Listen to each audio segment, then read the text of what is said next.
बोल रहा हूं क्योंकि सच्चा हूं भाई। क्या डरना क्या? अगर ऊपर वाले ने मौत लिखी होगी मिल जाएगी भाई, क्या डरना है? पर झूठ के साथ तो नहीं जीऊंगा, इस लांछन के साथ नहीं जीऊंगा भाई। सुप्रीम कोर्ट तक जाना पड़े, सब कुछ बेचना पड़े, अपनी जिंदगी बर्बाद करनी पड़े, पर ये लांछन तो हटा के रहूंगा। अब या तो आप सामने से आके खुद एक्सेप्ट कर लो, और मैं सच बता रहा हूं, अगर आपने एक्सेप्ट कर लिया ना, सच में भाई हाथ जोड़ के आप दोनों को प्रणाम करूंगा। क्योंकि मेरा मुद्दा यह है, मेरे माँ बाप को ये झूठे आरोप से बाहर निकालो। आप दोनों के हाथ जोड़ूंगा, आप दोनों अपना खुशी खुशी जीना। मेरा आपसे कोई लेना देना नहीं, ना आपका मेरे से लेना देना होगा। और अभी भी भोलेनाथ की कसम दुआ करूंगा, प्रार्थना करूंगा कि आप दोनों की लाइफ अच्छी हो सके। आपको पता है कि सच क्या है। आप दुनिया का आगे जितना झूठ बोलो, दिल में तो पता है ना। जब उस मंदिर में अभी भी जाओगे, उस मंदिर के सामने अभी भी जाओगे, कभी तो जाओगे आप, अभी नहीं तो कल, कभी तो मुंह से भगवान का नाम लोगे, रूह नहीं कांपती क्या? अभी भी यही रहेगा भाई। अगर ये इंसान सामने से आके सच बोल देता है, और भाई ये मत कहना भाई अभी कैसे बोल देगा, डिप्रेशन में है भाई। इतने में अगर मेरे माँ बाप को हो गया, वो तो रिवर्सेबल नहीं है ना। क्योंकि अगर मेरे बाप को कुछ हो गया, उसके बाद ये इंसान आके सच बोलता है, मेरा बाप तो मर जाएगा उस लांछन के साथ। मेरे बाप की आत्मा को थोड़ी पता, वो बाइज्जत बरी हो गया। उस माँ का भी क्या करूंगा? मेरा परिवार बर्बाद हो जाएगा भाई, और बिना कुछ करे परिवार बर्बाद हो जाएगा।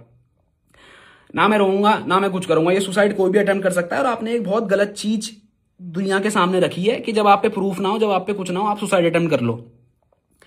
अभी भी लोग आएंगे गाली देंगे कि भाई क्या है, ये है, वो है। इस वीडियो में एक भी कट नहीं है, क्योंकि सच है। कुछ चीजें भूल भी रहूंगा, और मेरी तरफ से ये चीज यहीं खत्म।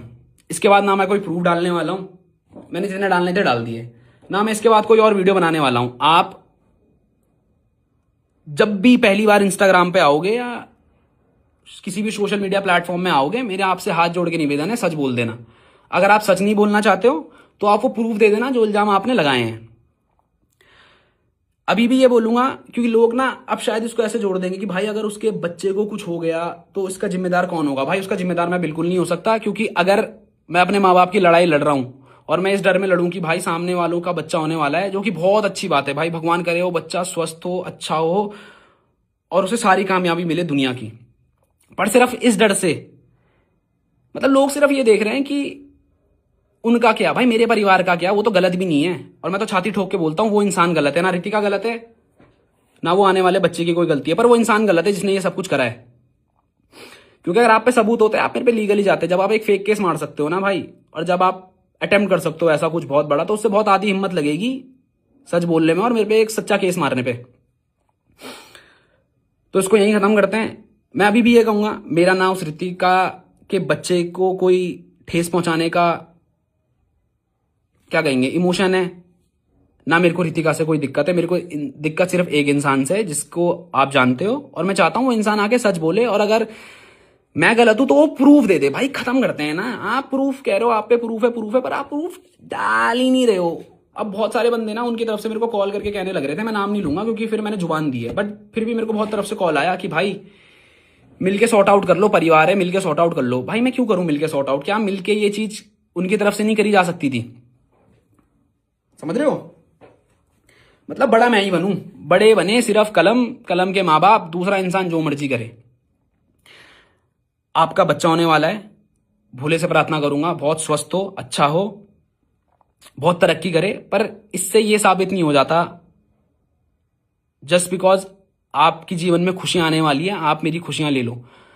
जितना कीमती आपके लिए वो आने वाला बच्चा है। मैं अब एक चीज बहुत उठी थी जो उस इंसान ने लाइव में बोली थी कि तुझे शर्म नहीं आई, तूने उस बच्चे को जो इस दुनिया में भी नहीं आया उसका नाम लिया। माफी मांगता हूं, हाथ जोड़ के माफी मांगता हूं, शायद गलत निकल गया होगा, बट समझना भाई, जब मेरे बीवी पे, मेरे माँ बाप पे झूठे आरोप लगाए थे ना, शायद मैं बौखला गया हूंगा। लोग तो पता नहीं क्या क्या करते थे, फिर भी ठीक है भाई, मान ली गलती, हाथ जोड़ के गलती मान ली। कोई छोटा नहीं होता गलती मानने से। निकल गई, खत्म करते हैं। खत्म इन दी सेंस माफी मांगता हूं, माफी ना देना देना आपके ऊपर है। तो बस यही है कि अब इस चीज को एक और इमोशन में मत डाल देना कि भाई उस बच्चे को कुछ हो गया, उस बच्चे की जिम्मेदारी मैं नहीं ले सकता हूं, और लॉ के अकॉर्डिंग भी मैं नहीं फंसूंगा भाई। लीगली तो मैं गलत हुई नहीं भाई, लीगली तो मैं साफ हूं, तो इसीलिए वो केस भी था जो रद्द हो चुका है। Legally I am out of this. आप लीगली मेरे को छू भी नहीं सकते हो, क्योंकि मैं गलत नहीं हूं। आपको प्रूफ देने पड़ेंगे उन सब चीजों के जो पे आप पे नहीं है। अब बात करते हैं सोशल मीडिया की। तो सोशल मीडिया पे ही ये तमाशा आपने शुरू करा था, मैं ना सामने आया ना मैंने कुछ करा, मैंने बस अपने प्रूफ दिया और मैं अपनी जिंदगी में व्यस्त हो गया था। आपने एक ऐसा कदम लिया जो दुनिया के सामने था, जो बिल्कुल जस्टिफाइड नहीं है। आप 100 गलतियां करो और उसके बाद सुसाइड अटेम्प्ट कर लोगे, अभी भी बोलूंगा मेरे को गाली देनी है दो, मेरे माँ बाप को गाली देनी है दो, बट वो कतई भी जस्टिफाइड नहीं है। अगर ऐसा है तो हर एक क्रिमिनल जो गलत करता है वो गलत करे और सुसाइड अटेम्प्ट कर ले, और ये लोग उसके लिए सिंपैथी और कैंडल मार्च लेके चल देंगे भाई, क्योंकि सच तो मतलब ही नहीं रखता। बस धर्म तो नाम का है इस देश में शायद फिर। बट ठीक है भाई, कुछ लोग ऐसे भी हैं जो सपोर्ट कर रहे हैं, और मैं उनसे ये वादा करता हूं जितने भी लोग मेरे को सपोर्ट कर रहे हैं आप शर्मिंदा नहीं होंगे।